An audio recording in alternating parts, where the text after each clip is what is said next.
It is a big idea, a new world order.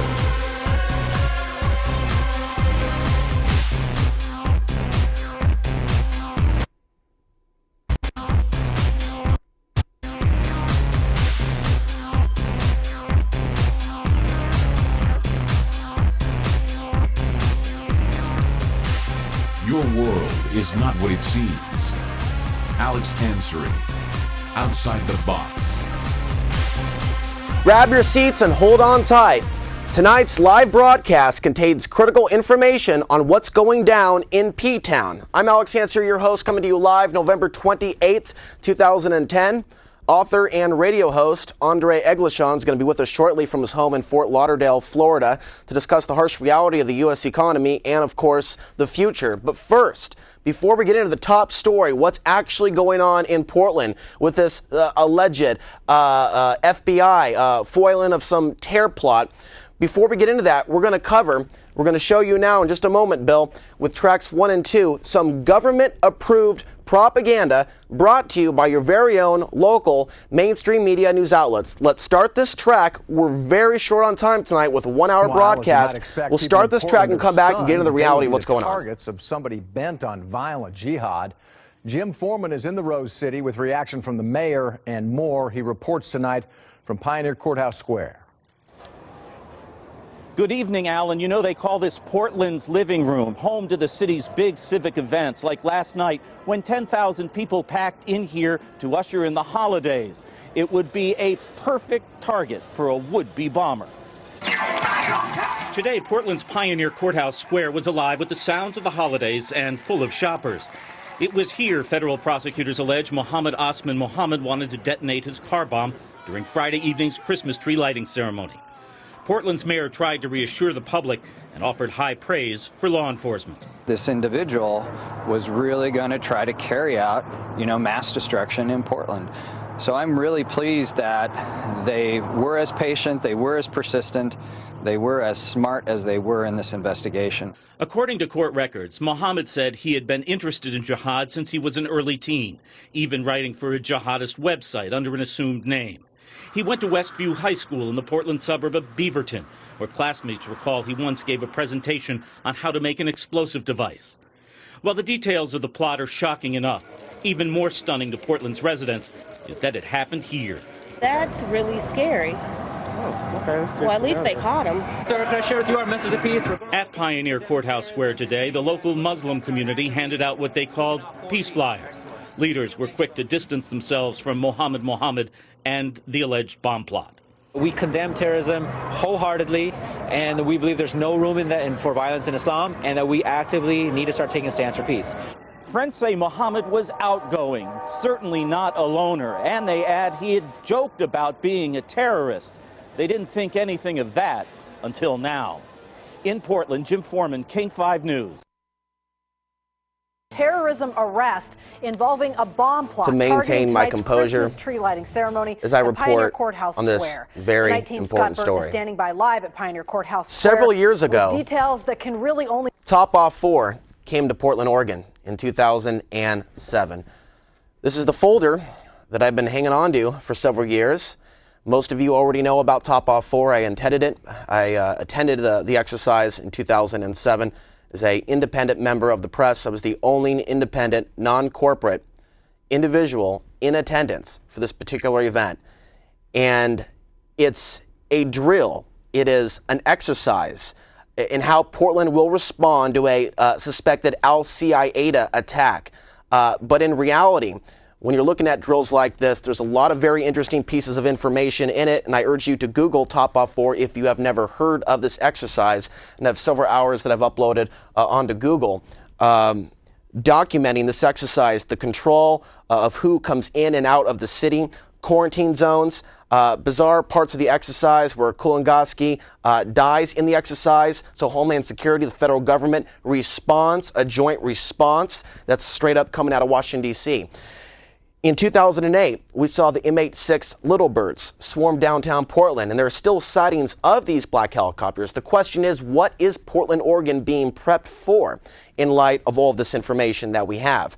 And right on cue, as the nation protests the TSA, we covered that last week, and Ron Paul suggests participating in the National Opt-Out Day on November 24th, 2010. Right on cue, we see this terror scare dropped literally at our doorstep. And there's another clip that we're going to show you shortly from the local media.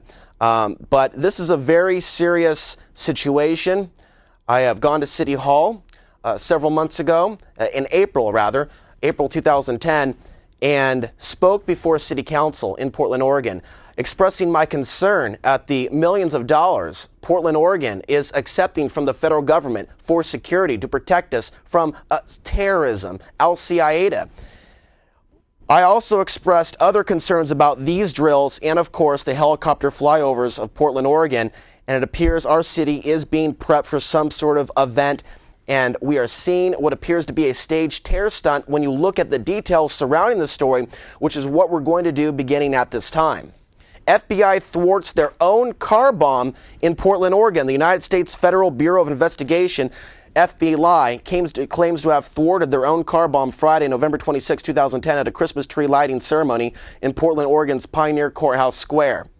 A 19-year-old man, Mr. Mohammed Osman Mahmoud, was in contact with an undercover FBI agent since June of 2010. FBI agents claim they were acting as an accomplice of a supposed Pakistani terrorist that Mr. Mahmoud had been in contact with as early as 2008. Unlike the supposed Pakistani terrorist, Mr. Mahmoud was in contact with the FBI. They actually supplied him with the bomb. Very much reminiscent of what we saw in 1993 with the World Trade Center, and we're going to show you a clip of that shortly. According to the FBI, their undercover agents had decided to meet with Mr. Mahmoud in Portland in July 2010, where he expressed a desire, so the FBI says, to conduct jihad against non-Muslims. The story fast forwards to Friday, November 26, 2010, when the man was arrested after, they say, trying to detonate a bomb supplied to him by the FBI on the corner of Southwest Yamhill Street and 6th Avenue in full view of the ceremony, and heavy emphasis on provided to him by the FBI. Perplexing is why the FBI, knowing his criminal intent and upon delivering the bomb to the willing would-be terrorist, would allow him to approach a large public venue and attempt to detonate the device in public view. While the U.S. Attorney's Office maintains that, quote, the public was never in danger, end quote, they apparently didn't read the news about a recent stampede in Cambodia that cost 450 panicked people their lives. Maximum bloodless terrorism upon a public increasingly skeptical about the official narrative of the war on terror comes to mind. This skepticism, of course, comes from the fact that the only groups that seem to be actually building bombs and conducting terrorist operations are within our own Western governments. This is reinforced by shocking revelations that Anwar al-Awlaki dined at the Pentagon months after 9/11 while listed as Al-Qaeda's number 3. This individual has since been linked to the underwear bomber, the Fort Hood shooter, the Times Square bomber, and the shoe bomber, as well as the recent Yemen parcel bombs. The underwear bomber, the holiday season last year, he was aided by a sharp-dressed man who approached, and this is in the Netherlands, the security there at the airport, and said, this man's from Sudan, he's a refugee, we do this all the time. He has no ID, he has no passport. Let me talk to your manager, an eyewitness by the name of Kirk Haskell. He's a lawyer. His credibility is through the roof. He's not a typical conspiracy theorist. He is a professional eyewitness. And he witnessed this encounter, the sharp-dressed man aiding the underwear bomber onto the plane.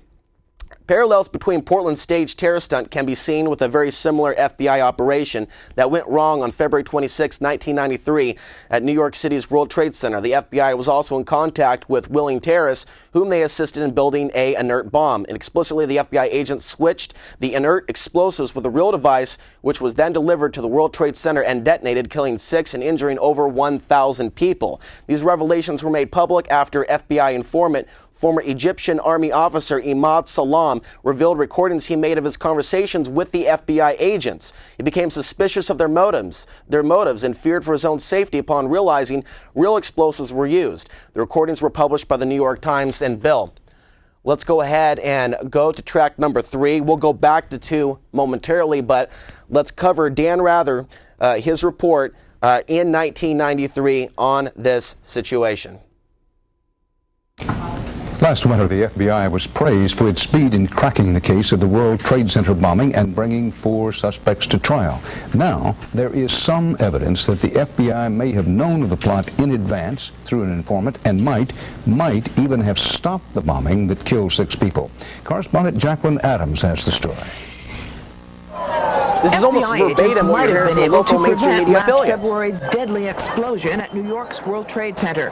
They discussed secretly substituting harmless powder for the explosives, but they didn't, according to the FBI's own informant, Imad Salem. Unbeknownst to the FBI at the time, Salem recorded many of his conversations with his handlers. I'm holding 903 pages of draft transcripts. William Kunstler represents Sheikh Omar Abdel Rahman and several others charged with conspiring to blow up a series of New York City landmarks 4 months after the World Trade Center bombing. That case has not yet gone to trial.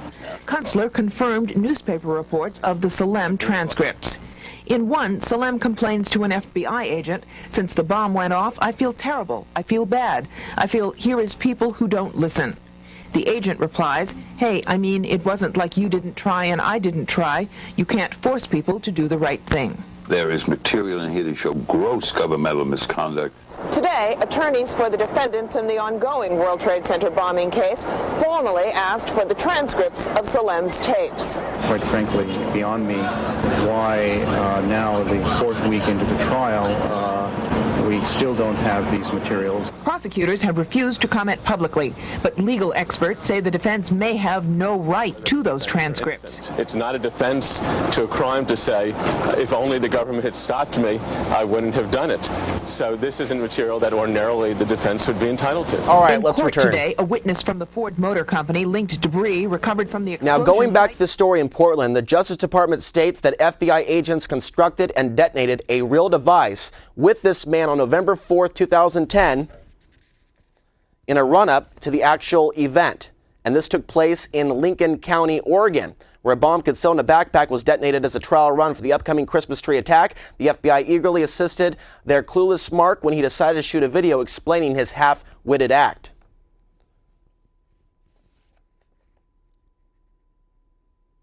This man and the FBI operative agreed to meet in Portland, where he allegedly told the FBI operative that he had written articles that were published in Jihad Recollections, an online magazine that advocated holy war against American infidels and assorted Christmas revelers.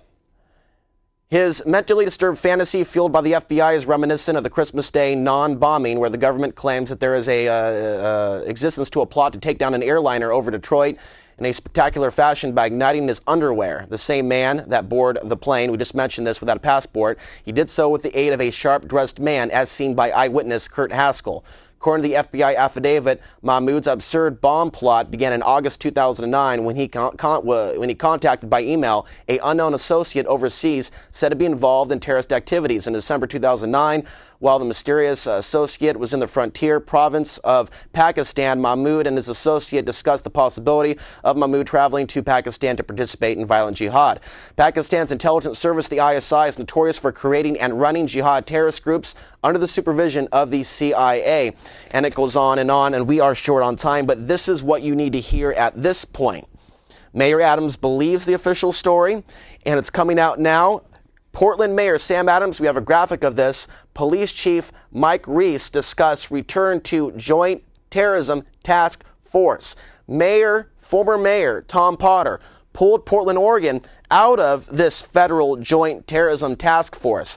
And it looks like this is the very pretext, the very excuse, the very reason that they're going to use to pull us back into this and expand the federalization in Portland, Oregon.